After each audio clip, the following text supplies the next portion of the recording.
terakhir ya, KPK apa yang terjadi Pak? Ini kan yang harusnya aware hukum, harusnya GCG, JRC paham dong, nggak boleh A, nggak boleh B. Peraturan kebijakan saya yakin banyak Pak di sana sudah dibuat sedemikian rupa. Kenapa bisa terjadi Pak? Saya sebagai rakyat merasa harusnya jadi contoh dong. Terus kita jadinya gimana ini Pak yang mempercayakan amanah ke mereka-mereka yang ada di sana? Pak Heri, gimana pendapat Bapak? Satu kata Pak Dede.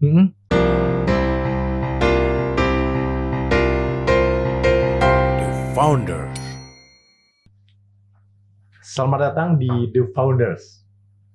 Belakangan ini kita dibanjiri oleh berita-berita tentang masalah-masalah yang terkait dengan hukum, politik, dan hal-hal yang menurut saya ini menjadi bagian dari keseharian kita sekarang, apalagi menjelang tahun politik. Ada banyak hal yang ingin saya diskusikan hari ini dengan narasumber, yang pasti narasumbernya ini sangat erat kaitannya dengan yang saya sampaikan tadi. Tapi sejauh mana kita akan bahas, kita lihat nanti. Saya kedatangan tamu yang spesial, yaitu guru saya, mentor saya, gitu ya, sekaligus teman saya di dalam beberapa ajang atau event. Beliau adalah Pak Eri Sumiarso. Pak Eri, apa kabar Pak? Baik, Alhamdulillah baik. Pak Terima kasih loh Pak, sudah hadir ya. Kita sempat diskusi waktu itu bawa apa gitu ya di podcast ini. Yang kebetulan beliau adalah founder dari sebuah perusahaan consulting ya Pak ya.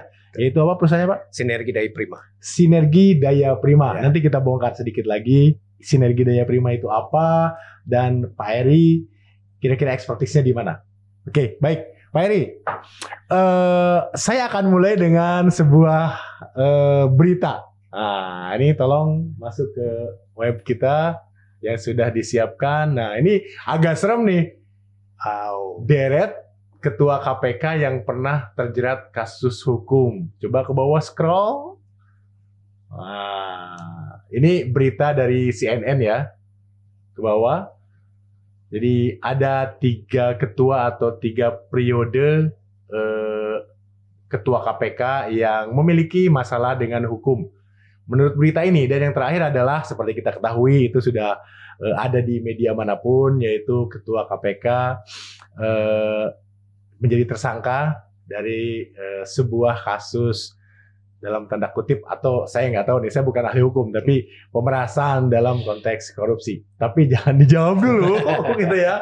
Saya akan coba membongkar dulu atau bertanya lebih detail mengenai apa yang Pak Eri lakukan di bisnis SDP ini, dan juga sejarah pengalaman hidupnya sampai dengan ekspertisnya yang saya cari di biodatanya ternyata itu adalah yang berhubungan dengan GCG. Betul. Good Corporate Governance. Betul. Pak Eri, apa itu GCG dan kenapa perlu GCG ya? Silakan Pak.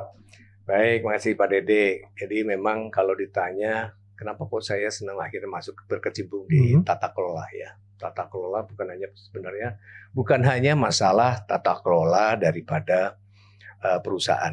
Jadi good corporate governance dan juga good public governance. Good public governance. Nah, good public itu bisa adalah tata kelola pemerintahan yang baik. Dan kalau sekarang sih masih levelnya adalah levelnya adalah tata kelola perusahaan yang baik. Bagaimana perusahaan dapat dikelola dengan baik, mencapai tujuannya dengan baik. Nah, ini yang kita lihat tata kelolanya seperti apa. Kalau tadi disampaikan, kenapa kok saya tertarik banget ya sama tata kelola? Karena gini Pak Dede, saya sebelumnya di keuangan, 2 tahun di bank, 8 tahun lebih, hampir 10 tahun sebenarnya di venture capital. Di situ saya melihat bagaimana perusahaan-perusahaan, kan venture capital kan berarti kita masuk ke dalam perusahaan ya. Itu kena kalau satu pemilik yang juga sekaligus sebagai direkturnya, pengurusnya. Pemilik sekaligus direkturnya. Kan kalau saya kan investor ya, ternyata tidak melaksanakan perusahaan dengan memperhatikan tata kelola yang baik, dan ternyata benar bermasalah gitu ya, sehingga investment yang dulu kantor yang lama itu terjebak di situ, rugi lah istilahnya ya. Nah, mungkin ini menarik Pak Dede ya. Disitulah saya kayaknya dendam di situ. Hmm. Dendam tapi Hmm. dengan tanda kutip gitu ya. Ya. Wah, ini kalau banyak perusahaan kayak perusahaan di Republik ini kayak begini, nggak baik begini. Investor mana ada yang mau invest di tempat kita kan? Iya. Nah, Iya. dendam itulah yang akhirnya kebetulan muncul begitu saya menjadi konsultan tata kelola. Jadi dendam dalam konteks positif. Positif. Gatel nih pengen memperbaiki ya. Gatel, Seperti Pak. itu. Pak, memang Betul. ada konflik of interest ya. Kalau saya punya perusahaan, katakanlah finance atau apapun, Ya. kemudian saya sebagai direktur juga, Iya. di mana ya ini kan perusahaan Ini saya. menarik. Kalau yang rugi kan saya Iya. selama karyawan gajian, gimana Pak Eri? Nah, ini menarik Pak Dede ya. Kalau Pak Dede pertanyaan itu kan karena waktu itu saya yang venture capital itu perusahaan keluarga ya, gitu ya. Perusahaan keluarga ternyata kalau tidak dikelola dengan baik dengan memperhatikan tata kelola, di situ terjadi benturan kepentingan. Sehingga kenapa pemegang sahamnya itu mengambil keuntungan di depan dulu, dia ngambil dulu. Jadi kayaknya perusahaannya nggak untung kayak gitu-gitu ya, sehingga kan investor kan merasa dirugikan. Ini kok kurang memperhatikan tata kelola. Jadi ada transfer pricing di situ, ada membuat suatu bisnis yang bagaimana terjadi transaksi uang keuntungannya pindah ke tempat perusahaannya dia gitu ya. Itu yang perusahaan keluarga ya. Nah, dan juga akhirnya BUMN. Nah, BUMN. Kalau BUMN itu yang dirugikan negara. Kalau tadi perusahaan keluarga akhirnya yang dirugikan kan investor dan sebagainya, bahkan termasuk bank ya. Bahkan kalau saya bilang oknum perusahaan itu kan sampai punya beberapa buku untuk pribadinya gitu ya, buku untuk pajak, buku sama untuk kepada kreditur gitu ya, termasuk 3 buku ya Pak? 3 buku Pak. 3 laporan keuangan. Nah, itu Pak Dede. Jadi akhirnya ternyata dendam itu membuat wah ini nggak bisa dong Republik dibeginikan gitu ya. Uang rakyat ya Pak, APBN ya. Apalagi Kalau BUMN, BUMN kan ya? apalagi BUMN gitu ya, negara dirugikan. Kalau negara dirugikan kan juga masyarakat kan juga terdampak. Ini kapan majunya nih Republik nih kalau kayak begini gitu Pak ya. Disitulah saya mulai ketertarikannya makin tinggi Pak. Sehingga saya berpikiran apa yang bisa saya perbuat untuk negara. Dan kebetulan saya kan jadi konsultan tata kelola. Nah begitu saya mendapat kesempatan masuk ke BUMN, it's a time. Ya. Gitu Pak Dede. Sudah berapa banyak BUMN yang Bapak bantu Pak? Selama PT Sinergi Daya Prima ini kan 17 tahun Pak umur ya Pak, lebih dari 17 tahun ya. Dari tahun 2006 gitu ya. Yang sudah kita bantu itu Bapak percaya atau tidak Pak, 70 BUMN termasuk anak perusahaannya. 70 BUMN. Oh, luar biasa 70 sekali ya. BUMN termasuk anak perusahaannya. Dan disitulah saya merasa I contribute untuk negara. Untuk negara melalui BUMN ini. Iya, kalau BUMN sehat bisa berkompetisi dengan baik, itu suatu kebanggaan Pak. Jadi tanpa tanpa sadar atau tidak sadar, saya sudah memberikan kontribusi kepada negara. Gitu. Pak kasih gambaran bagaimana kondisi GCG BUMN saat Pak Eri masuk dulu 17 tahun nih, dengan kondisi sekarang, apakah makin meningkat atau stagnan atau bahkan ada degradasi nih begitu masuk digital? 17 tahun lalu kan belum ini ya. Sekarang digital, apakah ada behavior baru untuk yang menghindari tata kelola itu? Gimana Pak? Menarik Pak Dede ya. Jadi begini, menariknya memang waktu pertama kali saya masuk itu, aduh kok kayak begini gitu ya. Dulu 17 tahun lalu. Kok kayak begini. Ya kan kita kementerian juga punya dulu namanya SK16 tapi sudah dicabut ya, model assessment gitu Pak ya. Di situ kan ada kriteria-kriteria dan sebagainya. Nah, namun demikian saya melihat dari angle yang lain Pak Dede. Ada hal-hal yang perlu diperhatikan oleh direksi khususnya. Disitulah saya mencoba untuk memberikan masukan kepada mereka. Jadi saya mengatakan kantor kami bukan checklist asesor, ada tiadanya dokumen. Oh iya, kadang-kadang ini menarik fokusnya Pak. Ke dokumen ada atau tidak ya? Ada atau tiada, enggak. Kita melihat harmonisasinya, keselarasannya, kesesuaiannya dengan undang-undang dan sebagainya. Apakah ada pelampauan kewenangan dan sebagainya di situ. Disitulah kita akan lihat keluarlah. Jadi gini Pak Dede, yang menarik adalah kalau kami begitu masuk kepada, saya nggak mengatakan klien ya, saya mengatakan ini mitra. Jadi kalau misalnya saya masuk Pak Dede misalnya mitra kami gitu ya, saya mendudukkan diri kami itu seperti kalau saya jadi direksi di situ gimana? Apa yang saya harus perhatikan? Apa yang harus perhatikan untuk tata kelola perusahaan yang baik?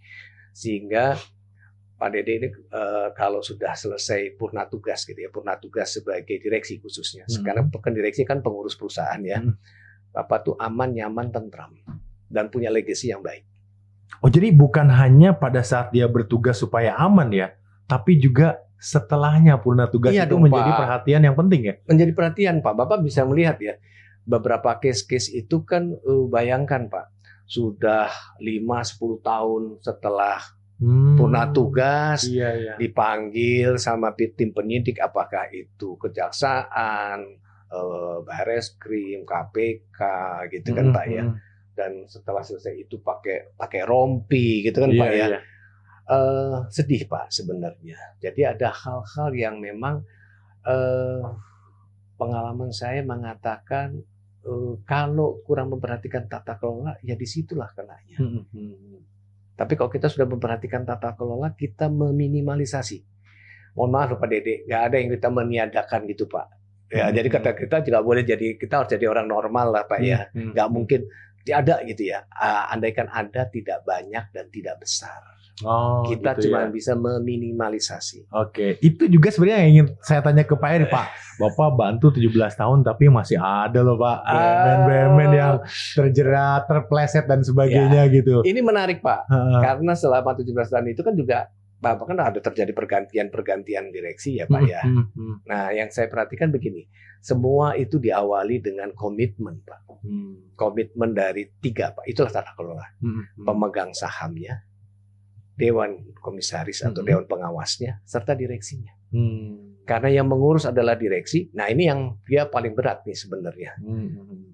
Paling berat sebenarnya. Karena dia pemegang pengelola kan. Pengelola ya. Pengelola perusahaan. Dia memutuskan ya. Iya. Tapi kan ada batasan-batasan. Ada batasannya. Nah di situ yang kita jaga. Jangan sampai mereka melampaui kewenangannya.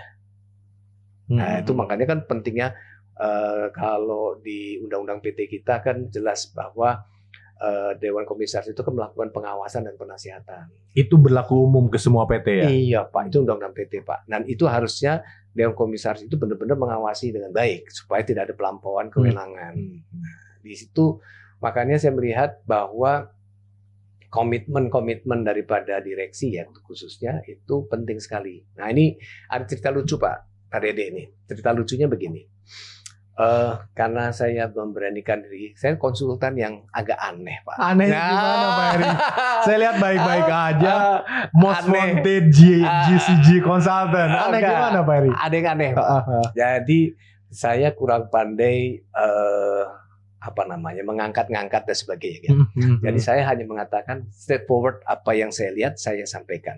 Kalau strategik atau bukan konsumsi publik, saya hanya sampaikan kepada dirutnya langsung, 4 mata dan sebagainya. Karena ada hal-hal yang perlu saya sampaikan dan sebagainya. Nah, menariknya begini,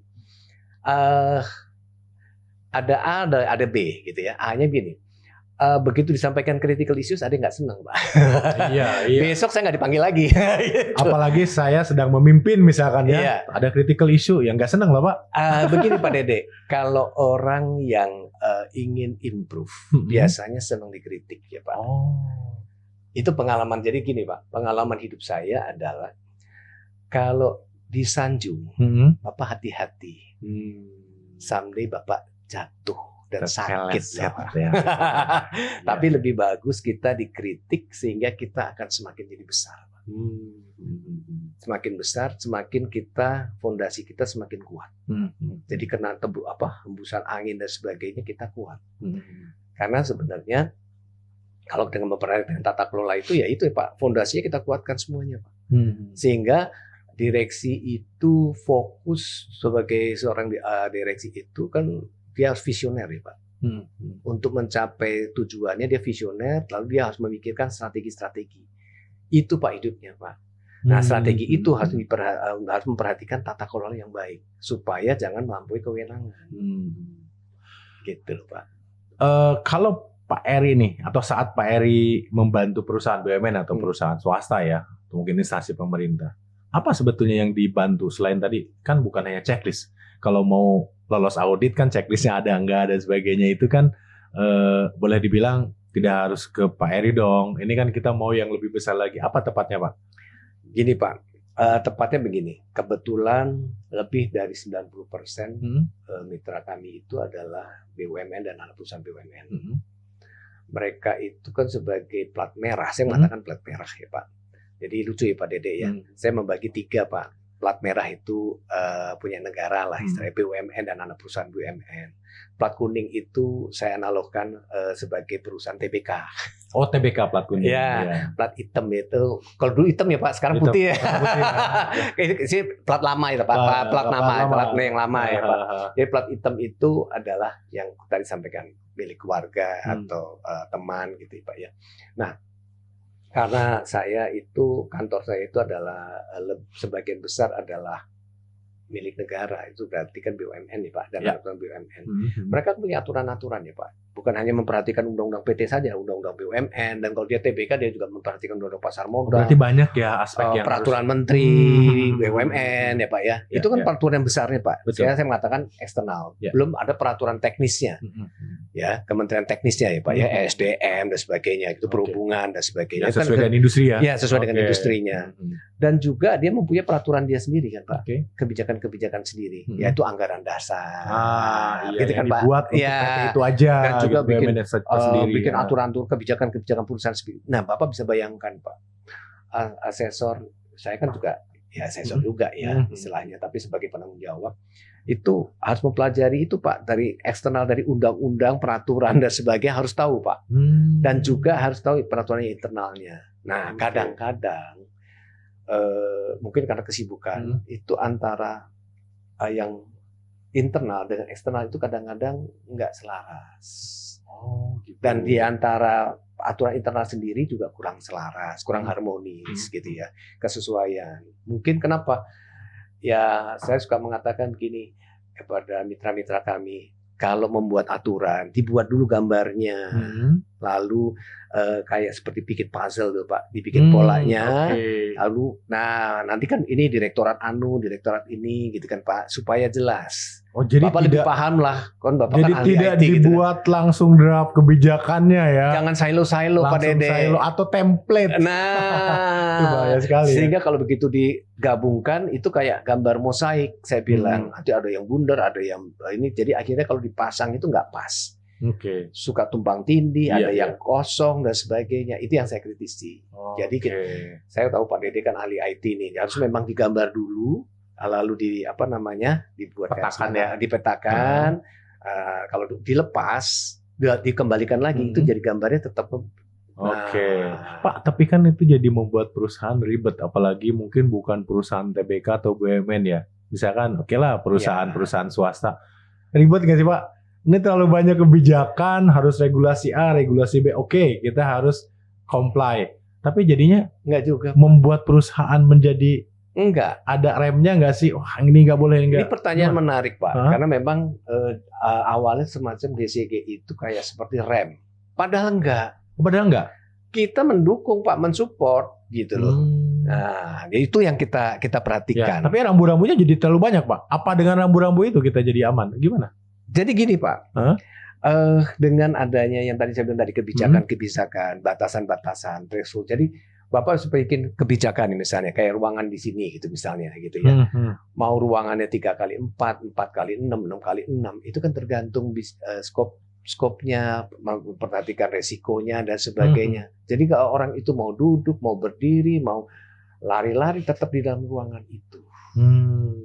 Udah ada ininya ya, koridornya yang jelas. Kalau koridornya nggak ada, itu yang berbahaya. Makanya orang bilangnya mengatakan business judgment rules kan gitu. Nah ini yang kita bilang business judgment rules itu memang harus memperhatikan. Sekarang tambah lagi Pak Dede, bukannya tata kelola, GRC Pak. GRC, GCG, Good Corporate Governance, Ada. Risk Management, dan Compliance. Oh, ada R dan C-nya ya. Iya, jadi segala sesuatu itu harus memperhatikan manajemen risikonya, gitu. Jadi, Oke, tadi saya sempat di awal tunjukkan lembaga pemerintah gitu. iya. Ini kan good corporate ya. Iya. Tadi Bapak sempat sampaikan good public. Secara konsep dasarnya sama nggak sih Pak? Sebenarnya semua sama Pak, Mhm. karena begini, tata kelola yang baik adalah adanya check and balance. Oke. Apa yang dikerjakan Pak Dede, saya tahu, dan apa yang saya kerjakan, Bapak Dede juga tahu. Gitu. Dan itu kan transparan. Transparan itu tidak semua dibuka gitu ya Pak ya, disclose gitu ya. Nah, itulah yang sebenarnya yang perlu menjadi perhatian kita bersama. Kalau misalnya tata kelola pemerintahan yang baik, kan Bapak kita tahu ada legislatif, yudikatif, eksekutif. Itu kan sebenarnya udah check and balance semua Pak. Nah, kan sekarang berjalan atau tidak. Jadi kalau di perusahaan itu ada RUPS gitu ya, ada Dewan Komisaris, dan direksi. Nah, kalau di tata kelola pemerintahan yang baik kan ada legislatif, yudikatif, eksekutif. Wah, ini pertanyaan selanjutnya saya kok jadi apa ya? Agak sedikit ragu atau bukan, mungkin men-challenge ya yang Bapak Iya. sampaikan tadi malah Iya. ya. Yudikatif kita kan kita tahu banyak lah ya, ada kepolisian, kejaksaan gitu ya Pak ya, masuk ya, Iya. KPK, Iya. Mahkamah Konstitusi masuk ya. Iya. Nah, itu Iya. Pak, tanpa masuk ke area politik ya, katakanlah yang terakhir ya, KPK apa yang terjadi Pak? Ini kan yang harusnya aware hukum, harusnya GCG, JRC paham dong, Iya. nggak boleh A, nggak boleh B. Peraturan kebijakan saya yakin banyak Pak di sana, sudah dibuat sedemikian rupa. Kenapa bisa terjadi Pak? Saya sebagai rakyat merasa harusnya jadi contoh dong. Terus kita jadinya gimana ini Pak, yang mempercayakan amanah ke mereka-mereka yang ada di sana. Pak Heri, gimana pendapat Bapak? Satu kata Pak Dede, integritas. Aduh, integritas. Ini kata-kata yang Dalam, simpel Pak. tapi dalam banget. Iya. Boleh diceritakan Pak, kenapa kok bisa integritasnya yang kena di lembaga itu gitu ya? Pak Dede, Heeh. saya cerita pengalaman saya sendiri Heeh, aja deh, heeh. karena saya nggak mau komentari ini ya. Iya. Jadi gini, saya punya kenalan menteri, tapi tanyakan dong sama kenalan saya kedua. Saya punya kenalan ada 2 menteri ya, begitu ya. Tanyakan dong kepada mereka, apakah saya meminta fasilitas dari mereka? Nah, itulah Pak Dede, teman yang baik jangan mengganggu temannya pada waktu temannya itu memiliki diberikan amanah oleh negara. Tapi kan kalau kita punya solusi, boleh dong bantu dong Pak. Solusi Sebagai loh, teman solusinya kalau gimana kita tuh? menggini Pak, supaya kita mengusulkan suatu alternatif solusi gitu ya, yang baik gitu ya, menjadi pertimbangan yang baik bagi mereka, why not? Tapi don't take advantage Pak from their position gitu loh Pak. Jadi bukan kalau ada yang memegang jabatan di pemerintah atau di BUMN atau di Iya. perusahaan apapun, kita temennya nempel gitu ya. Jangan dong Seakan-akan mau Pak. bantu tapi berbisnis banget gitu ya. Jangan dong Pak. Kita kan kalau lihat temannya sukses kita kan senang. Oke. Apakah senang Pak punya temannya berpakaian rompi dan sebagainya? Kita nggak Rompi apa, senang Pak. Aduh, sekarang ada rompi Orange. ada ungu. merah. Iya, janganlah Pak. Oke. Bapak pikir saya senang dan tertawa? Tidaklah Pak. Enggak ya. Masih ada area lain yang kita bisa berbisnis. Iyalah Pak. Teman bahkan kalau sudah memegang posisi tertentu agak menjaga jarak ya Pak ya. Iya. Khawatir. Iya, Jadi, itu conflict of saya interest. lakukan Pak. Makanya Oke. saya justru malah menjaga jarak. Gitu loh Pak, menjaga jarak dalam arti jangan sampai kita minta fasilitas lah, tolong inilah, tolong itulah, udahlah, be yourself saja. Kalau kita memang mampunya segitu ya segitu, gak usah minta tolong ini nanti ini, kasihan Pak, nanti kewibawaannya beliau turun. Karena kalau sudah jadi pemimpin kan harus bisa memberikan contoh, gitu Oke. Pak. Oh gitu ya. Masalah integritas Pak. Integritas ya. Iya, kalau kita selesaikan masalah integritas, moga-moga bisa mengurangi Pak.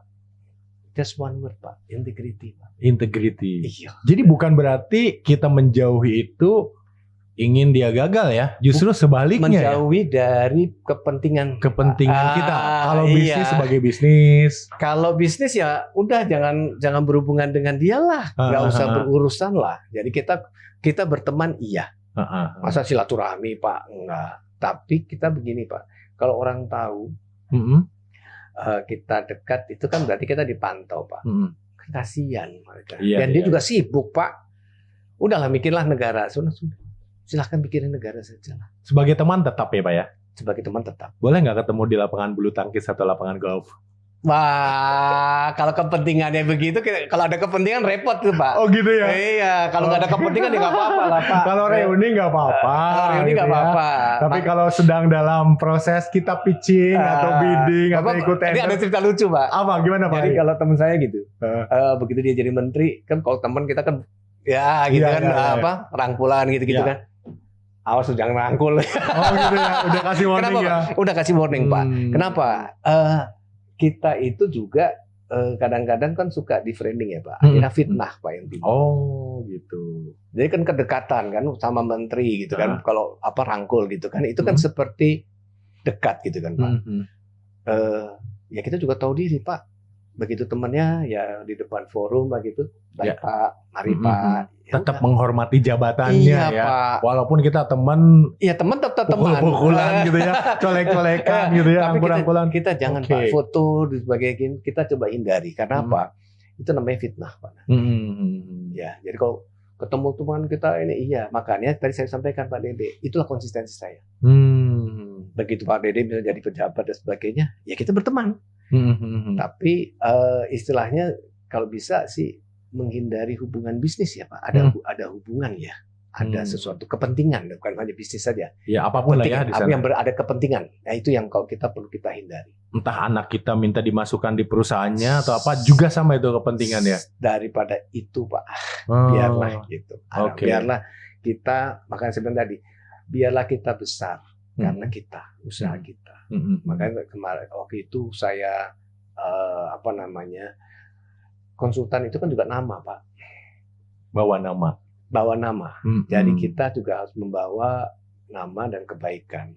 Oke. Nah, jadi lucu nih Pak Dede ya. Ada suatu pimpinan institusi bertanya kepada saya waktu pas kick off ya, kick off gitu ya, kick off meeting itu. Biasanya saya menayangkan kredensial Pak. Oke. Beliau tanya, Pak Heri, saya mau bertanya nih, kenapa kok Bapak kredensialnya itu kok satu perusahaan sampai berulang-ulang menunjuk Bapak, biarpun ada jedanya. Ada apa nih? Gitu kan? Pertanyaannya gitu kan ya? Kenapa? Apa ini Bapak? Karena kami memberikan nilai lebih, Pak. Oh, itu bukan karena kedekatan. Bukan. Jadi critical issues yang seperti yang disampaikan ke Pak Dede tadi. Bayangkan Pak, orang kalau dikasihkan critical issues itu biasanya ada yang senang, ada yang tidak senang. Oke. Istilah Maaf, Pak, saya. seperti menggurui ya, seperti kayak menggurui gitu ya. Jadi bukan menggurui, ini saya cuma kasihkan alert ya, please be alert ya dengan ini. Makanya saya bilang kalau ada yang benar-benar strategik dan bukan konsumsi untuk seluruh insan di perusahaannya, saya bicara cuma 4 mata. Oke, langsung dengan pimpinannya ya. Iya, tapi dengan konsekuensi Pak Dede akhirnya. Konsekuensinya yaitu ada yang senang, ada yang tidak. Ada yang kalau tidak senang, ya saya nggak dipanggil lagi, Pak. Oh, justru yang manggil terus itu karena open terhadap kritik ya. Itu, Dan dia Pak. mau improve gitu tadi yang Iya, Pak Heri sampaikan. Oke. Semakin improve dia akhirnya mau improve dan sebagainya. Dan memang ya bukannya ini juga kita juga bangga juga Pak, karena mereka akhirnya dapat award, dihargai. Pak, kita akhirnya menang di sini, kita menang di sini, senang Pak. Percaya nggak Pak Dede, kalau ada berita ditangkap direktur BUMN, tahu nggak Pak apa yang terjadi Pak sama saya? Deg-degan Pak. Lalu saya cari tahu siapa yang ketangkep nih gitu kan? Jangan-jangan nih klien kita ya. Klien kita. Nah gitu. kita yang takut Pak. Nah itu kita takut. Ya memang ya itu pengalaman-pengalaman yang menurut saya ya yang saya jalanin lah. Ya, jadi kita memberikan solusi, tapi juga kita menjalankan itu ya Pak ya. Itulah Pak konsistensi tadi Pak. Jadi masalahnya integritas itu jangan integritas saja ya Pak Dede. Kompetensi, kapabilitas kita kan juga harus kita Harus bisa. tingkatkan dong. Oke, Kita kan harus bisa memberikan nilai lebih ya Pak. Iya, kepada- Pak Eri orangnya baik, jujur, integritasnya Not tidak enough. dipertanyakan, tapi kapabilitasnya nggak ada kan lain gitu ya. Nah itu dia Pak. Oh, Makanya kita juga bisa memberikan masukan-masukan. Ya kita senang Pak. Makanya nggak heran Pak. Mhm. Ikut penjurian di mana-mana gitu Nah, ya, ikut penjurian di sana sini. Akhirnya kan kita kan juga dapat ini juga ya, dengan penjurian kita dapat ini juga insight Ya, betul, insight betul. kan Pak ya, sehingga dari dapat insight itu kan jadi akhirnya kompetensi capability kita kan naik. Mhm. Makanya bertemanlah dengan orang-orang yang baik dan benar Wah, senang dan berteman kompeten. dengan Pak Eri nih, gitu ya. Oke. Itulah senangnya di situ Pak, supaya kita nanti Hmm. kita juga bisa berusaha menjadi orang yang baik. Iya, kadang-kadang sebagai bisnis Pak ya, kita tidak bicara bisnis di area GCG atau JRC lah. Itu Iya, mungkin ya betul. yang saya usulkan ke customer, kita harus menjalankan juga. Saya bilang customer punya integritas, kita juga sebagai konsultan harus punya. Tapi banyak kan bisnis Iya, lain Pak di luar sana. Bisnis IT misalkan seperti saya. Teman-teman startup nih, perusahaan startup digital dan sebagainya. Kita nyari project aja kadang susah. Kalau ada teman di satu tempat, kita oke kok, kita nggak ngasih apapun, tapi itu justru bagian dari GCG untuk menghindari itu ya Pak ya. Ini menarik kan Pak, tadi Heeh. saya sampaikan tadi, teman-teman saya, beberapa teman saya juga kaget. Lu kan punya teman menteri, kok lu kok hidupnya begini begitu aja? Iya, Loh, iya. Kenapa emang ya? Saya nggak mau ganggu kok, nggak mau ganggu mereka, biarin aja Iya, gitu iya, ya. iya, Pak. iya. Justru gini Pak Dede, saya juga bicara tadi ya, sempat bicara dengan ada suatu perusahaan, pimpinan perusahaan gitu ya. Saya bilang perusahaan yang akan survive, ini statement saya juga, Iya, iya. adalah perusahaan yang memikirkan bisnis model. Oh, oke. Orang bisa menyusun bisnis model kalau dia mengetahui manajemen risiko. Dia harus bisa mengidentifikasi segala risiko yang akan dihadapi oleh perusahaannya, dan dia, karena manajemen risiko bukan hanya melindungi nilai loh Pak, dia bisa menciptakan nilai loh Pak. Menciptakan nilai malah. Iya Pak, nanti kan ada risiko-risiko Pak. Nah nanti dengan di situ dia bisa melihat, ini ada peluang nih. Peluang itu kita masuk.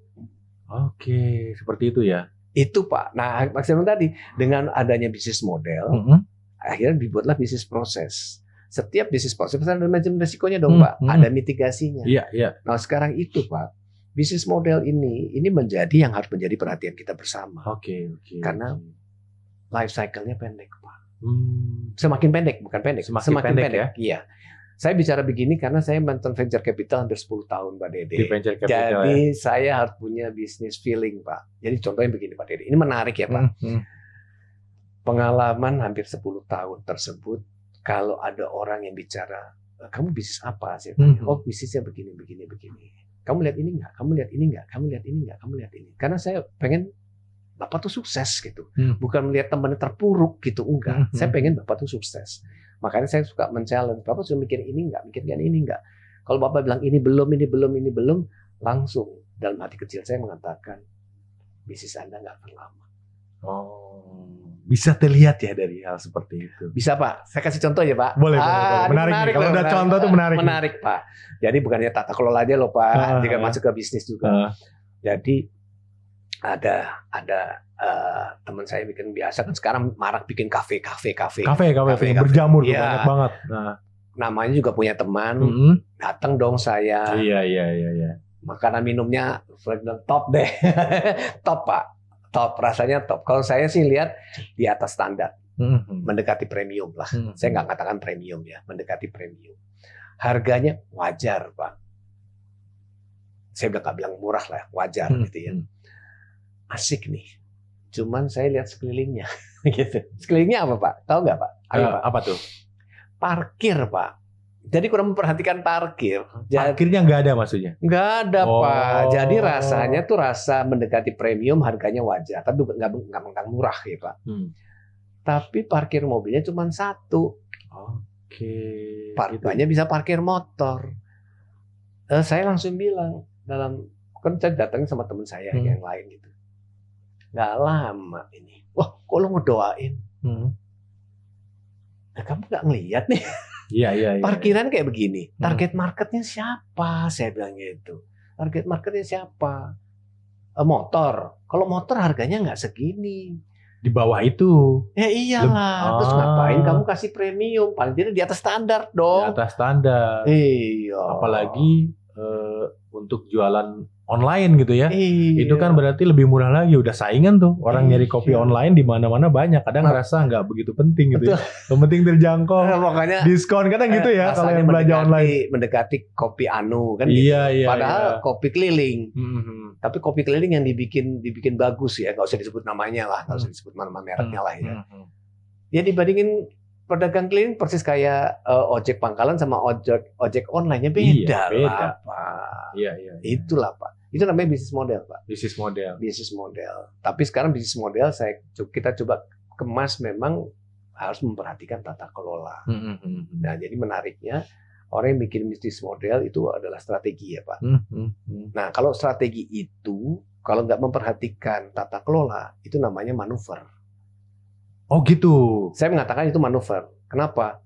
Kalau kelihatannya baik, itu kayak orang pada bilang hebat. Iya, iya. Tapi sekalinya gagal, itu bisa Langsung nyungsep. nyungsep. Pak. Pak Eri tadi kasih contoh. Saya kasih contoh satu hal. Ini contoh Ya. Pak ya, yang terjadi. Menarik, Tapi Pak. menurut saya itu bisnis modelnya jalan, perusahaan startup Pak ya. Nah. Tapi belum memperhatikan tata kelola. Contohnya gini, ride sharing atau ride hailing. Nah. Kita tahu lah ada yang ada Gojek, ada Grab dan sebagainya, Nah. Uber dulu ya. Itu kan regulasi belum ada Pak. Belum ada acuan-acuan. Mereka ajar aja dulu, kita startup, kita bebas, kita ciptakan demand dulu, nanti pemerintah ikut kok gitu. Gimana menurut Pak Eri seperti itu? Pak, kita jadi diskusi ya. Dari tata kelola jadi bisnis model. Gak apa-apa. Audiens kita banyak yang wirausaha entrepreneur Ya, juga. karena begini memang saya juga mengundang forum ini juga sebagai untuk forum ini juga ya sharing ya Pak. Ya. Sharing, Pak, Karena betul, venture betul. capital juga, saya mantan venture capital. Kita melihat ojek online.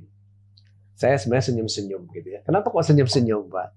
Seharusnya ojek online itu harusnya mereka itu membatasi Pak. Apanya yang dibatasi Pak? Jumlahnya Pak. Jadi itu kan harusnya begini. Bapak pernah nggak begini?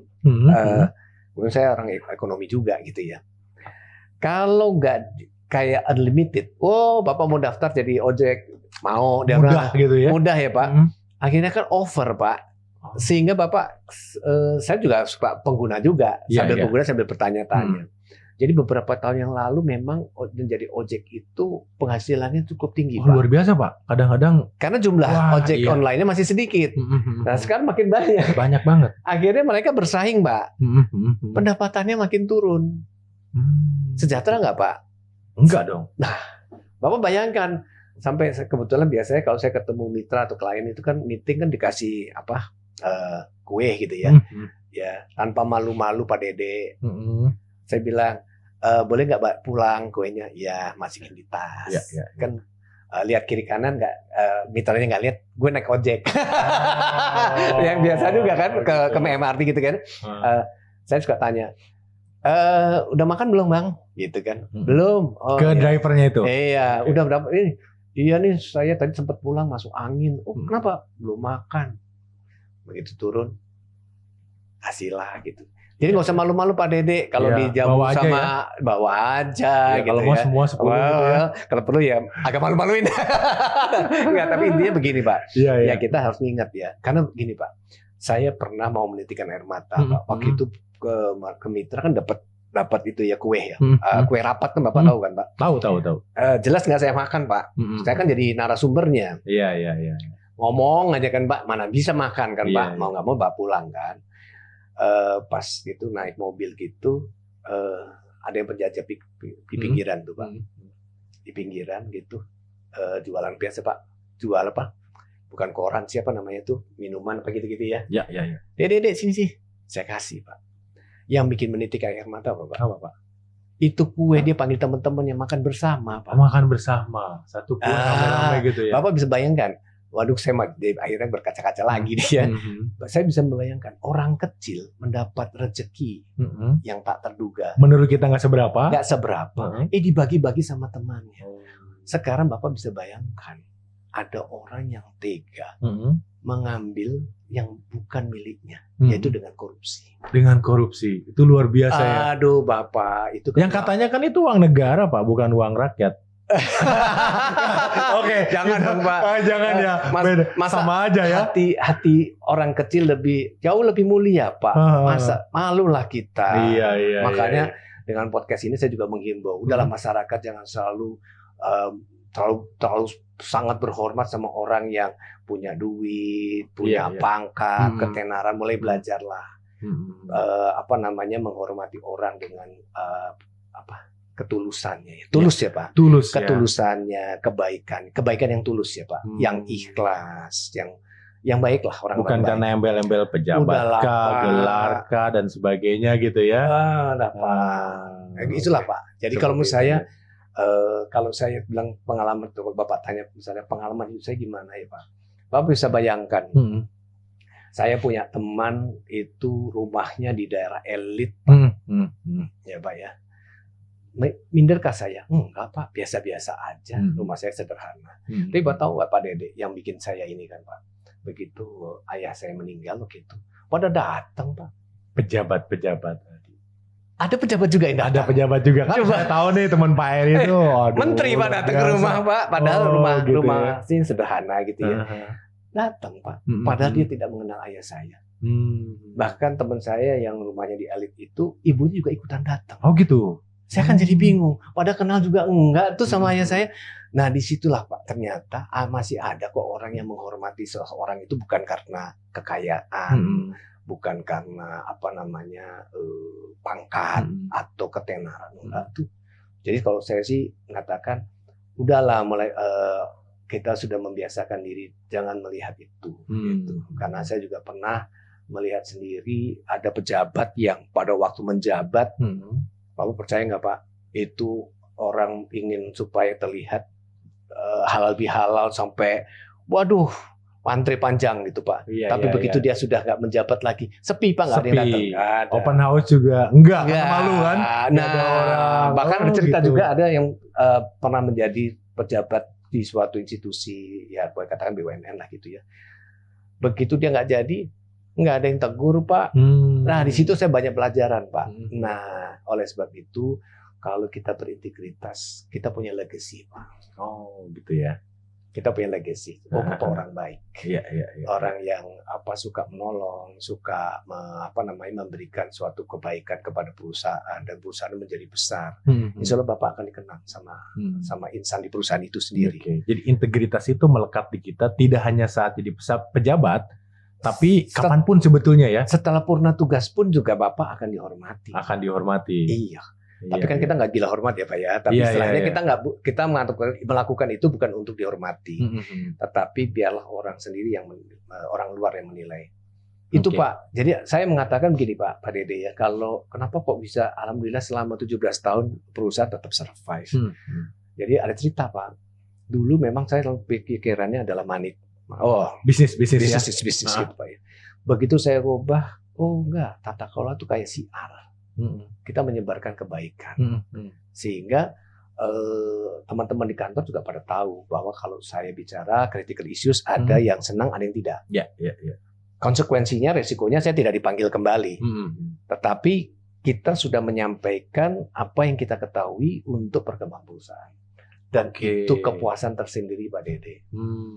Gitu. Itulah makanya kalau ada perusahaan yang memang mau betul-betul konsultan yang sangat jujur gitu ya dalam memberikan solusi, akhirnya ke kita juga kan. Alhamdulillah gitu, begitu kan? Pak. Kehilangan satu yang memang tidak mau dikritik, dikasih masukan yang tadi critical issue, tapi ada yang lain yang antri sebetulnya gitu ya Pak ya. Betul. Nah, itu lebih fulfill biasanya Pak. Makanya saya senyum-senyum terus ya Pak.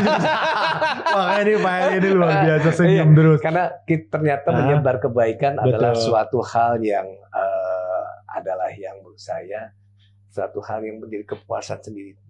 Tersendiri lah Pak. Betul. Saya ingat banget, kita kalah tender pun senyum aja Pak. Bukan rezeki. Kita tos dulu Pak. Mantap. Karena kita akan mendapatkan rezeki yang dari yang pintu yang lain Pak. Pintu yang lain. Itu saya percaya banget Pak. Saya percaya sekali. Jadi memang yang pasti kita harus memberanikan diri untuk menyampaikan sesuatu yang baik dengan cara yang benar. Gitu Oke, loh, Pak. oke. Jadi tadi saya highlight lagi integritas ya Pak ya. Jadi Iya.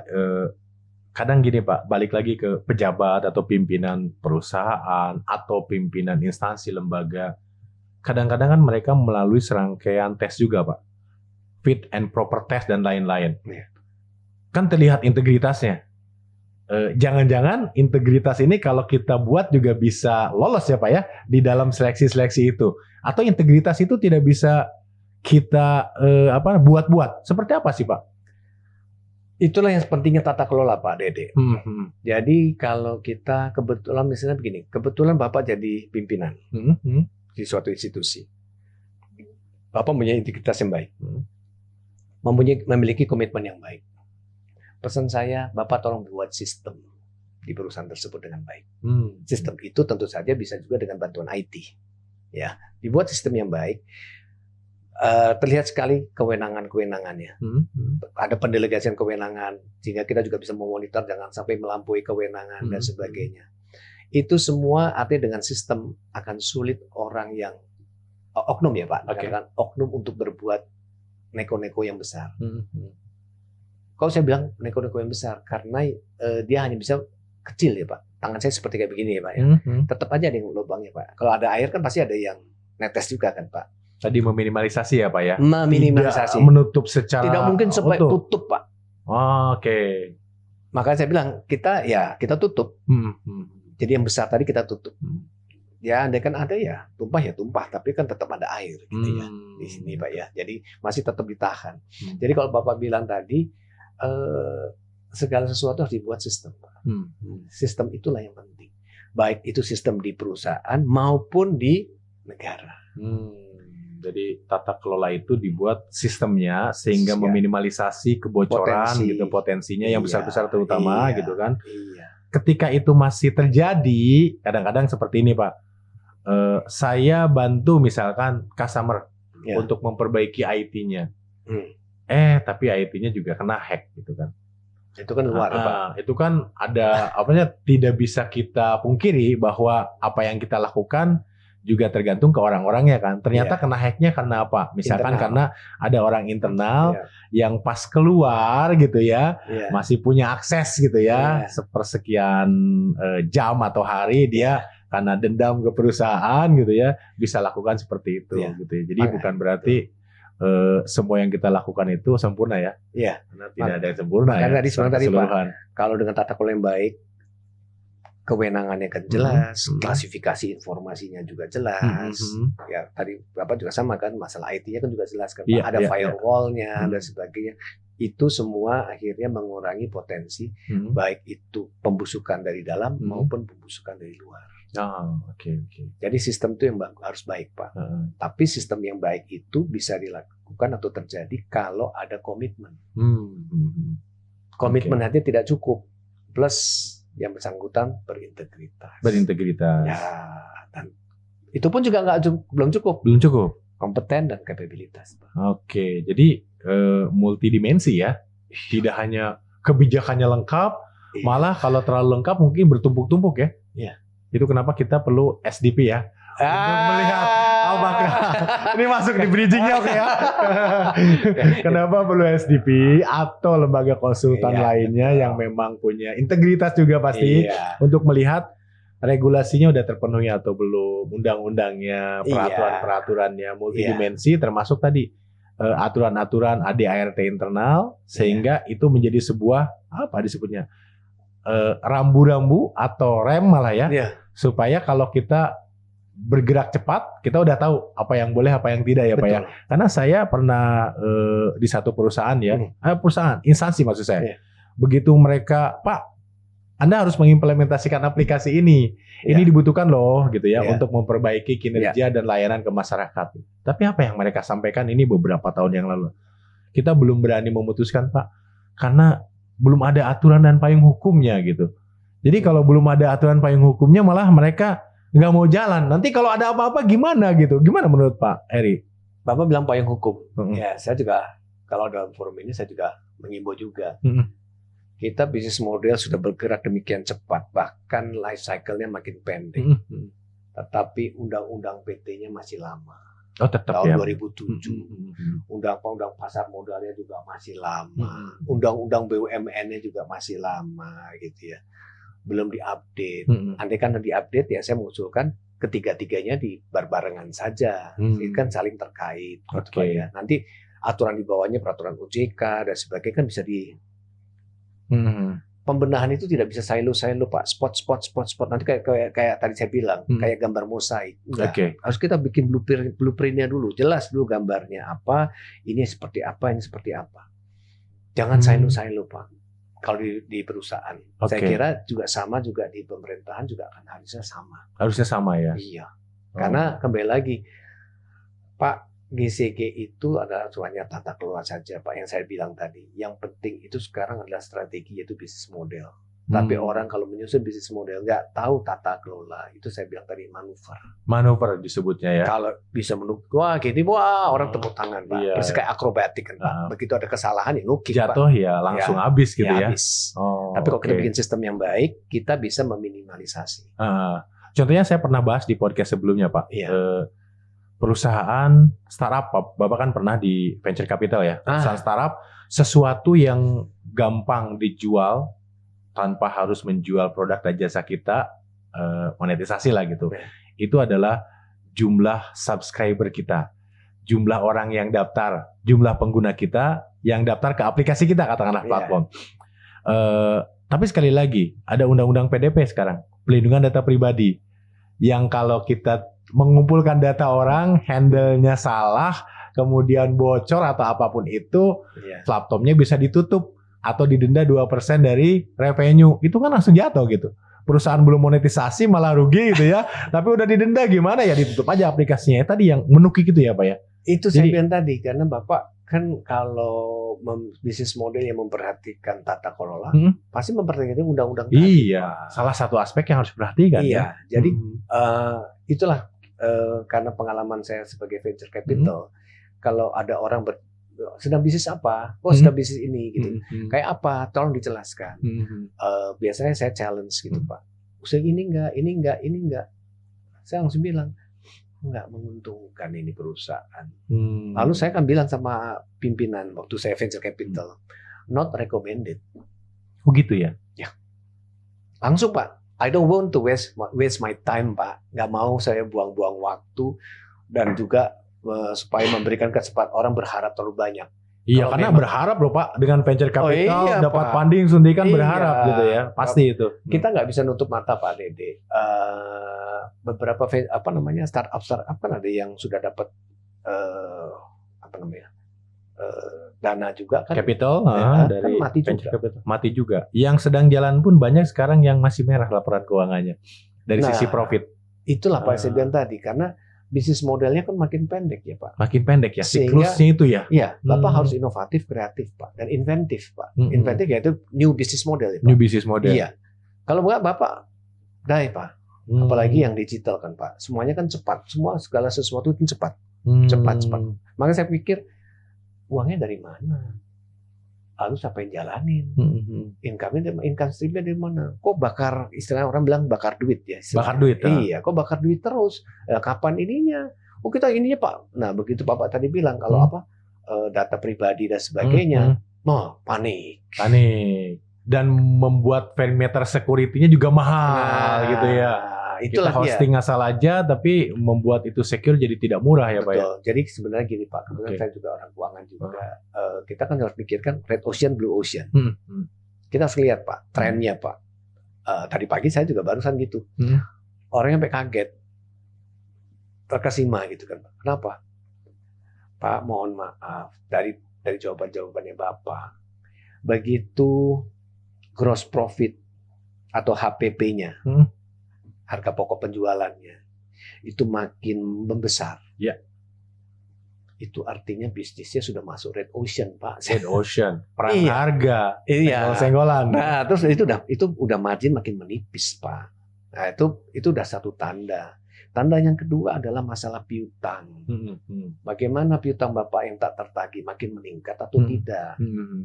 Terus nanti Bapak akhirnya karena susah begitu akhirnya Bapak pembayaran vendor juga makin lambat. Iya. Itu kelihatan Pak, misalnya dulu 30 hari, tertunda jadi 45, 60, 90, 120. Berarti modal kerja Bapak itu dibiayai sama vendor Sama kan? vendor. Berarti Bapak ada kesulitan cash flow. Iya.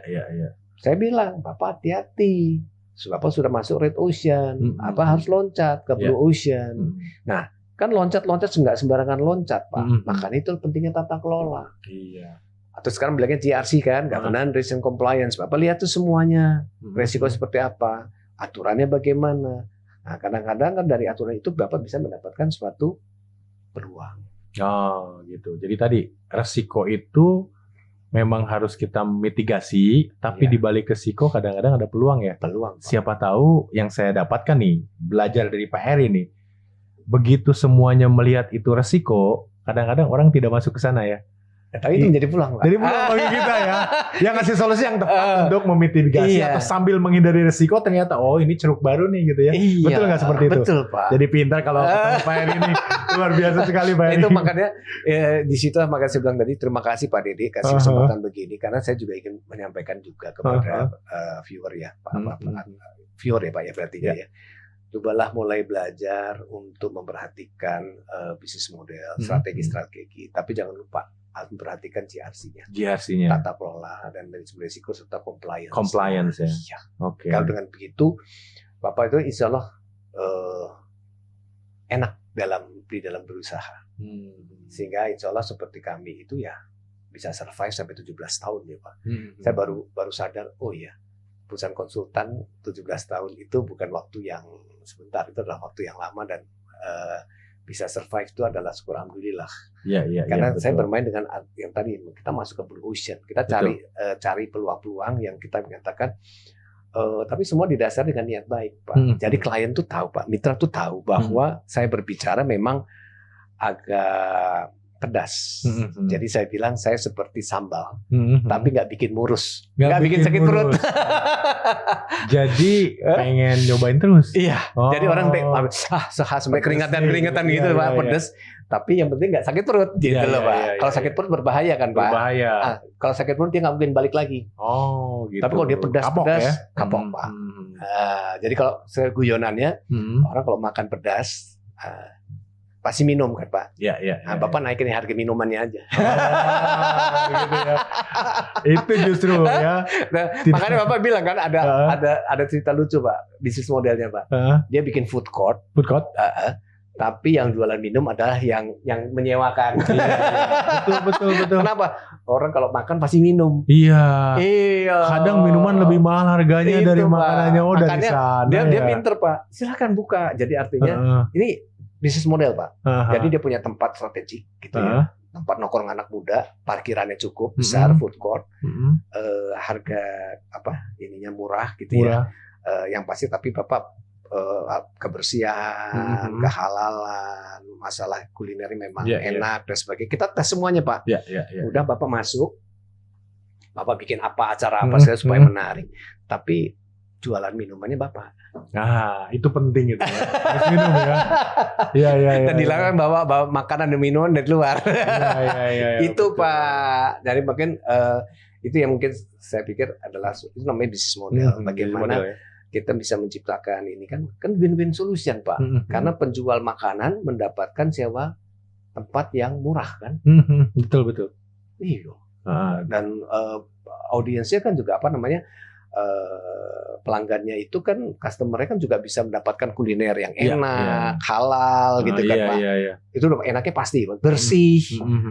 Ya, ini semua clean Pak. Artinya ya bilang tadi nggak bikin sakit perut. Dan kita tahu penanganan makanannya pun segala semuanya bersih. Jangan ada yang bau segala kotor dan sebagainya. Jadi tempatnya menarik sehingga orang datang. Iya. Nah, kita sebagai yang pemiliknya itu bikin acara apa, kita bisa bikin tuh Pak, bikinnya event apa namanya, training GCG penuh atau reuni apa segala. Betul. Kita cuma jualan minuman aja Pak. Iya. Itu dan di sana sebetulnya ya. Make money-nya di situ. Jadi itu namanya bisnis model. Jadi kenapa kalau saya belajar dulu bisnis model Canvas, revenue streamnya itu tidak hanya satu yang jualan inti kita ya Pak ya. Bahkan jualan intinya tadi dibuat low cost gitu ya. Atau tadi kalau makanan kasih level pedas dari 1 sampai 20. Tapi jangan bikin murus ya Pak. Bikin murus ya. Nanti karena pedas dia minum, gitu ya, minumannya ya mahal. Iya. Luar biasa Pak Heri. Itu namanya bisnis model. Pak. Bisnis model. Saya tadi setuju dengan satu hal, consulting ya Pak ya, karena saya juga salah satu ininya di bidang consulting. Iya. Bisnis consulting ini kan boleh dibilang working capitalnya rendah ya Pak ya. Iya. Tidak perlu peralatan infrastruktur yang kita buat, tapi based on knowledge kita, pengalaman kita dan sebagainya ya. Iya. Kalau kita tidak memberikan value yang benar-benar ke customer, itu mudah direplikasi, benar nggak sih Pak? Orang lain tiba-tiba bikin consulting yang baru, tapi kan pasti harus ada pembeda dong. Ya, seperti apa Pak? Jangan menjadi konsultan komoditi Pak. Nanti orangnya persaingan adalah harga. Harga. Iya. Kita jadi suatu konsultan yang memberikan nilai lebih dan unik. Di situ kita bisa mendapatkan harga premium. Pak. Itu ya di sana ya. Jadi makanya saya bilang tadi, kalau bisnis jangan seperti komoditi. Yang terjadi adalah persaingan harga. Apalagi harga ditentukan oleh regulator atau orang lain gitu ya. Pasti nanti udah habis akan lama makan margin makin tipis. Dan yang repotnya lagi, yaitu kafe-kafe itu yang survive adalah yang buka garasi di rumah karena nggak pakai sewa. Iya, nggak ada uang sewa di sana ya. Iya, kan semua bikinnya kamu kafe kan. Nah, kalau barangnya komoditi ya semuanya sama. Iya. Itu saya bilang sama ya Pak. Kalau sama itu saya bilang komoditi. Oke. Ya, akhirnya kan harga. Iya, dan yang menang adalah yang capitalnya besar karena dia bisa menjangkau lebih luas lagi, bisa stok barang lebih banyak gitu ya Pak ya. Iya, disitulah makanya kembali lagi Pak, bisnis model, dan itu strategi. Oke. Itu yang bikin kita bisa survive dan kita bisa kepada klien pun juga sama. Critical issues bukan hanya masalah keselarasan enggak. Kita juga bisa mencium bisnisnya. Pak, hati-hati Pak. Itu yang saya bilang 4 mata. Hati-hati bisnis ini kayaknya sudah maturity. Bapak harus berhati-hati. Buktinya begini. Oke. Dan itu yang diapresiasi Pak. Iya. Diapresiasi. Kenapa SDP punya value ya di customer yang tadi ngasih lagi order. Karena kita bisa memberikan nilai tambah Pak. Tidak hanya checklist ini bukan ada checklist. Kebijakan ini lengkap, undang-undang ini udah terpenuhi enggak gitu aja. Bukan hanya ada tiada Bapak harus bikin ini. Enggak.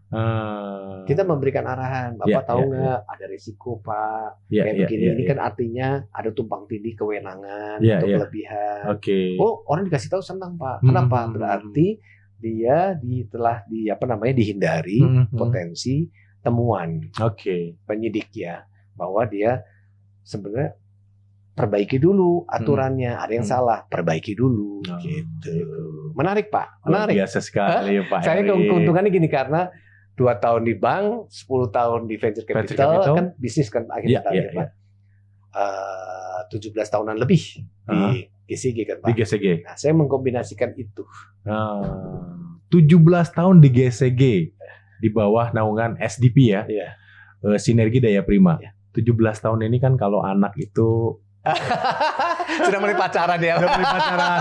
Bapak nunggu venture capital datang atau mau kemana pengembangan SDP Pak Heri? Pak, nama perusahaan kami kan Sinergi Daya Prima. Itu ada artinya Pak. Dengan bersinergi. Filosofinya Bapak. Menarik nih. Dengan bersinergi akan memberikan kekuatan yang prima. Gitu. Bapak tahu nggak bisnis model yang akan datang? Adalah bisnis model berbagi. Yang berbagi. Itu namanya kolaborasi. Kolaborasi. Ya, kalau bahasa saya bersinergi. Bersinergi ya. Marilah kita bersinergi, jangan menjalankan bisnis itu sendiri-sendiri saja. Kuenya terlalu besar untuk kita handle sendiri. Iya. Saya kalau bicara gini Pak Dede ya, mungkin yang muda-muda juga perlu tahu nih, gitu ya. Kalau kita dapat peluang Pak, kambing guling gitu satu. Pertanyaan saya ke Pak Dede, mungkin nggak kita ngabisin satu kambing guling itu sendiri? Nggak mungkin Pak. Why don't we bagi-bagi? Semua senang. Everybody happy kan Pak? Iya. Kita juga butuhnya cuma segini kan. Kalau kebanyakan kolesterol tinggi juga kan Pak. Kenapa nggak kita bagi-bagi? Gitu, nah, Kan dengan berbagi-bagi tuh kan orang akan ingat. Oh iya. Oh. Pernah dibagi siapa? Apanya? Iya, kita Tadi kan dapat kambing gulingnya kan? Kambing guling kan, Pak. Oh, Gitu. pas kita dapat yang lain, misal martabak, kebanyakan nih. Iya, Bapak kemudian dapat bagi juga deh. akhirnya gitu, sinergi tuh ya. Sehingga akhirnya bersinergi, kuenya makin besar. Oh, Bapak coba deh bisnis model seperti itu. iya. Bapak kalau kerjain Luar semua biasa. sendiri, ini kan sendiri, lama kan bebannya berat. ke kita. Capek juga. Timnya makin banyak. Itu capital. Iya. Itu OPEX tinggi banget. Gitu. Iya. Kenapa Oh. kita bersinergi aja? Oh. Karena Bapak lebih punya, kan kita juga bukan perusahaan konsultan yang Superman. Saya tahu segalanya gitu kan enggak. Ya, Kita ya, ya. bersinergi saja sama orang-orang yang kompeten, yang berintegritas, Ya. yang sesuai dengan apa namanya? Ininya kita. Ya, ya, ya. Orang baik berteman pasti dengan orang baik. Ya. Orang baik ya. Iya, biar menjadi lebih baik. Lebih baik lagi. Dan mengajak orang yang kurang baik supaya menjadi baik. Diskusinya juga berfaedah jadinya. Iya, Pak. Itu pahalanya di situ, Pak. Iya, siap. Itu makanya saya bilang, saya kalau bicara senang filosofi seperti itu. Karena Oke. saya mengalami, saya bilang spiritual journey. Dari situlah saya mengerti, oh, kalau kita memberi, nanti kita menerima. akan menerima. Dan Tapi jangan terlalu banyak berharap ya, Pak. Iya, Karena Allah iya. tuh pasti akan lebih tahu kapan kita membutuhkan sesuatu, apa yang kita butuhkan nih, Pak. Iya, iya, iya. Ya, bukan apa yang kita mau ya, Pak. Ya, dan Pak Edi tadi sampaikan di depan ya diskusi kita. Tulus ya. Tulus dan ikhlas, Dan Pak. ikhlas. Aduh, luar biasa sekali. Tulus dan ikhlas, Pak. Oke, Nanti oke. akan tampak di aura, Pak. di aura Auranya ya. kita akhirnya tampaknya sehingga kita kalau berbicara convincing. Convincing. Tapi kalau kita punya kepentingan, biasanya auranya Ada yang ditutupi, ada yang ditutupi. ada yang tidak Iya. lugas dalam menyampaikan Iya, gitu ya. Pak. Akhirnya kalau saya sih lugas saja apa yang Iya, saya sampaikan. Oke. Tapi semua secara santun ya. Oke. Siap. Gitu Pak Edi, Dede. saya ada lagi nih pertanyaan. Pak Edi kan di 10 tahun ya di venture capital ya. Iya. Kita tahu lah bakar-bakar duit eranya katanya sekarang sedang menurun ya atau tech winter gitu ya. Sebetulnya apa sih gitu ya yang dicari oleh venture capital atau investor terhadap perusahaan startup nih, karena banyak rekan-rekan saya yang masih berharap euforia investor akan gelontorkan lagi banyak uang sehingga bisnis modelnya tadi tidak diperhatikan, atau gini, ada perusahaan startup yang belum mampu bertahun-tahun memonetisasi, artinya kan bisnisnya nggak meyakinkan investor. Betul seperti itu nggak sih Pak Eri? Pak, yang tadi saya sampaikan. Hah? Karena waktu pas terakhir venture capital terakhir itu adalah bicaranya digital juga. Digital, betul. Tapi waktu itu saya nggak recommended. Karena pada waktu venture capital itu internetnya nggak kayak seperti sekarang, Pak. Wah, ini kalau di Amerika boleh lah, kalau di sini belum. Tapi sekarang waktunya. Cuman saya pikir bakar-bakar itu sudah hilang ya, Pak. Momen itu sudah selesai. Iya. Kita sekarang bicaranya cash flow, Pak. Cash flow, Pak. Jadi kalau kita punya startup, buktikan bahwa bisnis model kita bisa menghasilkan uang, cash flow-nya aman gitu ya Pak ya, mudah. Bapak bayangkan, kalau kita punya outlet cukup banyak, gitu, nggak usah disebut nama perusahaannya, apa Bapak tahu siapa yang sama. Nah, kita punya outlet di mana-mana, Pak. Karena kita sudah menguasai di mana-mana tadi sebagai outlet kita, gitu ya Pak. Ya. Tahu nggak bisnis modelnya nanti? Akhirnya berubah. Kalau dulu warung itu adalah kita membeli barang, kita jual dengan margin ya. Kalau warung ya, trading ya, jual beli kan? Iya, kita beli, nanti kita jual dengan harga dinaikin. Betul. Bisnis model sekarang beda Pak, karena saya sudah punya outlet yang cukup banyak. Saya nggak perlu modal Pak. Bapak konsinyasi, taruh barangnya di tempat saya. Laku baru dibayar? Laku dibayar. Enggak laku barang busuk diambil. Bahkan bayarnya juga mungkin 30 hari atau 15 hari, 20 hari gitu. Artinya apa Pak? Saya cuma menyediakan tempat. Pak, dan nama. Modalnya disiap dari barang-barang orang yang ditaruh ya Pak ya? Kan nggak ada ini Pak. Saya cuma modalnya ya OPEX Pak. Iya. Listrik, pegawai, logistik, kayak gitu-gitu saja Pak. Tapi saya nggak usah beli barang. Iya. Bapak berapa hitungin berapa marginnya Pak? Kan gede sekali. Gede sekali. Iya. Gede sekali. Kenapa? Ya nggak pakai modal beli, modal kerja Pak. Gimana coba? Iya. Itu bisnis model Pak. Dan yang kayak begini ini akan untung besar Pak nantinya. Tempat yang kita siapkan kalau punya sendiri dari capital gain saja naik terus. Nah itu Bisnis Pak. jalan terus gitu Karena ya. ini kan Wah. turnover Pak, jadi bermainnya Turnover. turnover Pak. Bapak kalau misalnya turnovernya 1 tahun Bapak bisa 100 kali Bapak Oke. transaksi, Heeh, Bapak nggak usah banyak-banyak untungnya Pak, Iya. 0,5 saja, heeh, 0,5% saja, Iya. Bapak sudah untungnya berapa itu Pak? Iya. 0,5 kali 100 berapa Pak? Karena bukan barang kita, ketika barangnya Apalagi sudah bukan tidak, barang kita Pak, kalau itu barangnya, consignment. betul, barangnya sudah tidak on di market, tinggal ganti barang lain, vendor lain gitu ya. Iya. Oh, Jadi bahkan oke. itu namanya bisnis model Pak. Oh, Jadi dengan menarik kata sekali lain, ya. kita mau seperti apa? Dan uniknya lagi, Mhm. outlet itu bukan punya kita, Iya. kerjasama Pak Dede. Kerjasama. Sama siapa Pak? Pemilik lahan yang strategis. Oh, tidak harus kita membeli. Iya. Jadi Kalau kita membeli kan nanti capex. oh, Kita kerjasama, oke. bagi hasil. Bagi hasil. Nah, Bapak permainan di situ apa? Dengan seperti itu akhirnya kan dia memiliki database. Iya. Uniqueness-nya apa Pak? Dia Oke. akan tahu dari beberapa tempat itu daerah sini nggak suka roti coklat, Oh, oke. daerah sini sukanya roti keju, Hmm. daerah sini suka roti serikaya. Dia tahu Pak. Mm-mm. Sehingga kalau dia taruh roti-roti itu nggak ada yang aneh-aneh. Dia roti coklatnya banyak di sebelah sini dan sebagainya. Dia bisa ngatur Pak. Heeh. Di tempat ini berapa turnover-nya. Itu yang saya bilang data analytical-nya bermain Pak. Oke. Monetize the data Pak. Dari data. Iya. Tidak, monetize data itu bukan hanya menjual data ke orang, Data ya. pribadi Data bukan pribadi, Pak. ya, Tetapi tapi- dengan data-data itu dia akhirnya bisa tahu apa namanya barang mana yang turnovernya Hmm. cepat, Mm-mm. jadi moving ya, Hmm. fast moving sama yang lambat. Iya. Kalau dia lambat, berapa keuntungan dia? Iya. Kalau cepat, berapa keuntungannya dia? Aha, Lama-kelamaan kan pesaingnya mati Pak kalau kayak begitu. betul. Sudah consignment Hmm. gitu ya.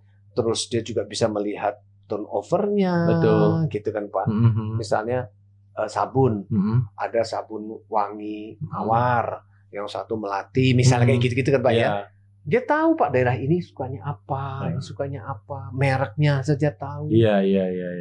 Gitu, Itu Pak. karena dia baca data ya. Iya. Heeh. Belum nanti supplier produknya Mm-mm. kan biasa kan Pak, supaya tidak apa Mhm, namanya, mhm. dia akhirnya taruh barangnya udah consignment, tambah lagi Mm-mm. biaya promosi. Biaya promosi dikutip lagi di Bukan sana. penempatan barangnya Oh Pak. iya, karena salah satu supermarket yang besar katanya ternyata bisnisnya properti. Di Iya. rak yang eye level itu Betul. lebih mahal daripada yang di bawah Jadi gitu. lucu Pak. Oh, Jadi luar biasa kalau taruh ya. yang di atas kan orang susah yang ngambilnya ya. Iya. Nah itu susah ngambil. Sama Iya. taruh yang di bawah. Kenapa? Iya. Orang malas jongkok Pak. Oh gitu. Atau Jadi- dekat kasir begitu ngantri. Ini juga gitu ya? Ngambilnya yang di tengah Pak. Oh, Rak yang nomor luar 2, biasa. 3 gitu. Betul, Kan sama betul. yang kalau di atas kan, apalagi mohon maaf, kalau kita pendek kan nggak nyampe kan nggak Pak. nyampe. Iya. Oh. Taruh di atas. Itulah salah satu bisnis model. Bisnis model. Akhirnya Heeh. kita nggak mematikan Anda kok. Heeh. Cuman di tempat ini, di tempat yang Tempat di atas. atau enggak di belakang. Iya. Nah. Iya. Itu Pak. Bisnis Namanya model. strategi Pak. Strategi. Ya, jadi bukan hanya data saja, Oh, masalah oke. barang dan sebagainya. Oke. Disitulah Pak, makanya kita kalau kita jalan itu kita harus memperhatikan banyak Oke. hal Pak. Aha. Bagaimana supaya apa sih opportunity yang kita bisa Iya. lakukan, apa yang ini kan. Ya tadi adalah suatu ini. Jadi gitu ya Pak Dede. Dan Bicara tata kelola jadi bisnis model ya Pak Dede ya. jadi kalau bisnis model dan bisnis sudah jalan, jangan lupa tata kelolanya. Iya. Supaya tidak nyungsep gitu, Pak, ya? Betul, makanya Oh, tata kelola oke. tetap penting. Tetap Karena jangan penting. bikin manuver nanti nyungsep. Nyungsep. Iya, Gitu ya. tapi Sebagus-bagusnya bisnis model tanpa Iya. perhatikan tata kelola, Betul. bocor bisa di mana-mana Betul, Pak ya. betul. Wah, luar Nah, biasa makanya sekali. sudah tadi outlet tadi penting Hah? sekali Pak. Iya. Yang tadi seperti kayak bisnis tadi, Iya. akhirnya juga punya data barang apa saja, Heeh. lalu juga mana yang fast moving, Mm-mm. mana yang ini, lalu dia juga income. Iya. Pak, that's a good business Pak. Iya, jadi outletnya jangan sampai ada yang kosong ya Pak ya.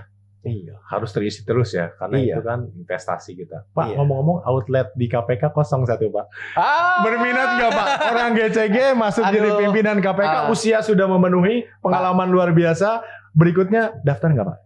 Pak, mencegah tuh lebih bagus daripada menangkap Pak. Karena Oh begini, gitu ya? karena gini, dengan mencegah itu akhirnya kita meminimalisasi. Oke. Saya tanya sama Pak Dede, Mm-mm. kalau kita lihat baca koran ya, Ah, baca media gitu ya. Yang dikorupsi katakanlah 100. Saya tanya ke Bapak, yang kembali ke negara berapa? Oh, pasti lebih rendah dari itu. Daripada kita berpikir seperti itu, mendingan kita mencegah. Mencegah. Dengan cara apa, Pak? Heeh. Ya, kita sosialisasikan tata kelola. Dan tidak harus di institusi itu. Iya. Oh, itu tugas kita Makanya- bersama, termasuk SDP ya Pak, dan Pak Eri. Tata kelola itu kan bukan hanya di BUMN saja, Pak. Iya, iya, iya. Tata kelola itu juga pada perbankan dan TBK, Pak. Karena perbankan itu kan uang masyarakat ya, Pak, Masyarakat, uang nasabah ya, Pak. Mhm. Itu kan amanah yang diberikan oleh nasabah ya, Pak. Ya. Juga asuransi kan juga sama. Betul. Itu kan amanah bayar premi supaya Bapak kelola kan, Iya, gitu. iya. Ya kan? Juga TBK kan, Pak. Kan banyak investor. Di sana yang berkepentingan ya. Pak, ini kalau semua dijaga, Pak, ekonomi kita bisa wus, Pak. Bukannya kereta api saja yang wus, Pak. Tapi ekonomi kita pun juga wus. Tapi semua tuh kita awali dengan kata integritas. Dengan Luar integritas. biasa. Mencegah lebih baik, Pak, Ya. daripada kejadian, Pak. Iya, iya, Itu iya. yang menjadi notes-nya kami. Bapak Oke. mau berapa kali nangkap orang sih, Pak? Iya. Nggak habis-habis ya. Nggak akan habis-habisnya, Pak. Iya, Tapi iya. dengan mencegah, membuat sistem yang baik, Bapak sudah membuat sesuatu Mhm. yang jauh lebih besar. Iya, iya, iya. Gitu loh. Dan Pak Eri sudah menjadi bagian itu 17 tahun terakhir walaupun Ya, tidak iya. ada di institusi Dan apa ya. alhamdulillah saya mengatakan saya sudah memberikan kontribusi Kontribusi negara. Luar biasa, Pada Pak negara. Eri. Tidak, kontribusi bukan hanya membayar pajak loh, Pak. Iya. Membuat suatu sistem, Heeh. mengingatkan kepada pimpinan-pimpinan BUMN. Jadi kalau saya katakan saya fully respect kepada direksi sama dewan komisaris di BUMN karena mereka sudah berani mengelola institusi milik negara, ya Pak ya, secara profesional. Dan saya prihatin pada oknum. Iya, iya, Ya, iya. saya fully respect, Pak. Tapi saya kurang respect pada yang oknum yang mengambil keuntungan dari Iya, iya. jabatan tersebut. Iya. Nah, berarti beliaunya itu kurang amanah. Kalau saya bilang, dia kurang berintegritas. Iya, tadi bagi direksi atau komisaris juga godaannya tidak mudah ya Pak ya. Kalau Tapi sistemnya sudah, integritas itu yang ya, kalau membuat dia sipakannya dengan konsisten. integritas, lalu juga ada sistem yang bagus, Oke. maka kalau kita dapat oknum, dia akan kecil, Pak, Oh, kemungkinannya iya, melakukan iya, sesuatu. iya. Karena kita sudah sekelilingnya itu udah sistem sudah terbentuk. Iya, Apalagi budaya kalau sudah terbentuk, Pak. Oke, culture Makanya, Bapak pernah dengar whistleblower, pernah sering. WBS gitu ya. Kalau ada orang yang nggak baik, laporkan, itu akan jalan, Pak. Semua orang merasa terawasi dan diawasi ya. Nah, Jadi yang semua masalah mulai lirik-lirik jangan deh gitu ya. Itu mau bentuk juga ya culture kepada integritas dari sisi organisasi sendiri. Oke, Pak Eri, terima kasih banyak atas kesempatannya, luar biasa sekali. Mudah-mudahan ya apa yang kita sampaikan ini bisa menjadi pahala yang mengalir kita terus menerus. Amin, Pak. Ya, Amin. sehingga ya banyak hal yang banyak orang dan masyarakat juga terinspirasi dari diskusi kita hari ini. Terima kasih Pak Dede diundang di sini, Pak. Semoga juga sosialisasi GCG dan tentu saja berintegritas itu bisa kepada masyarakat bisa diterima dengan baik. Siap. Pak Eri, terima kasih sekali Terima lagi. kasih, Sampai ketemu senang, di Pak. lain kesempatan. Iya.